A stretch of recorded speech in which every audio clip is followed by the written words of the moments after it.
Hello வணக்கம்.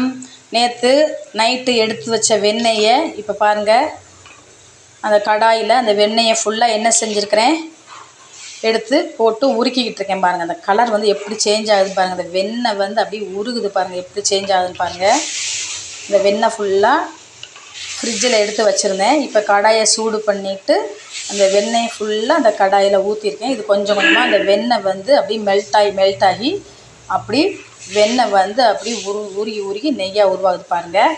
நல்லா உருகி முடித்த பிறகு நான் உங்களுக்கு மறுபடியும் பார்ப்போம். பாருங்கள், வெண்ணெய் ஃபுல்லாக உருகிருச்சு.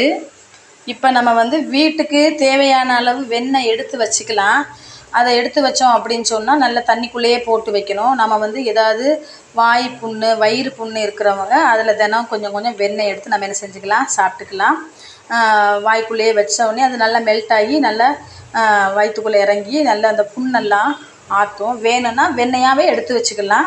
இப்போ நமக்கு இவ்வளோ வெண்ணெய் தேவையில்லை, அதனால் நெய்யாக உரிக்கலான்ட்டு நான் வந்து நெய்யாக உருக்கிட்டேங்க. பாருங்கள், கலரை பாருங்கள் எப்படி வருதுன்னு பாருங்கள். இந்த நுரையெல்லாம் தள்ளிட்டு பாருங்கள் எப்படி வருதுன்னு பாருங்கள்.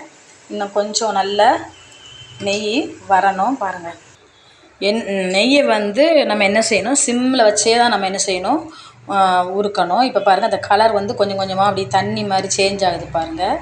கொஞ்சம் கட்டியாக இருந்துச்சு, இப்போ கொஞ்சம் அப்படியே தண்ணியாக சேஞ்ச் ஆகுது. இன்னும் அந்த நுரையெல்லாம் அடங்கி மேலே இருக்கிற நுரையெல்லாம் அடங்கி இன்னும் தண்ணி பதமாக வரும்போது தான் நம்ம என்ன செய்யணும், முருங்கைக்கீரையை சேர்க்கணும். இப்போ பாருங்கள், நெய்யோடைய கலர் எப்படி சேஞ்ச் ஆகிருக்குன்னு பாருங்கள். இப்போ வந்து அடியில் அந்த பால் ஆடையெல்லாம் இப்படி என்ன செய்யணும், ஒரு மாதிரி தயிர் மாதிரி திரண்டு இருக்கும். இந்த திரண்டு இருக்கிறதெல்லாம் அப்படி ப்ரௌன் கலரில் மாறினதுக்கப்புறம் தான் நெய் ரெடி ஆகுதுன்னு அர்த்தம். பாருங்கள், அதையும் காமி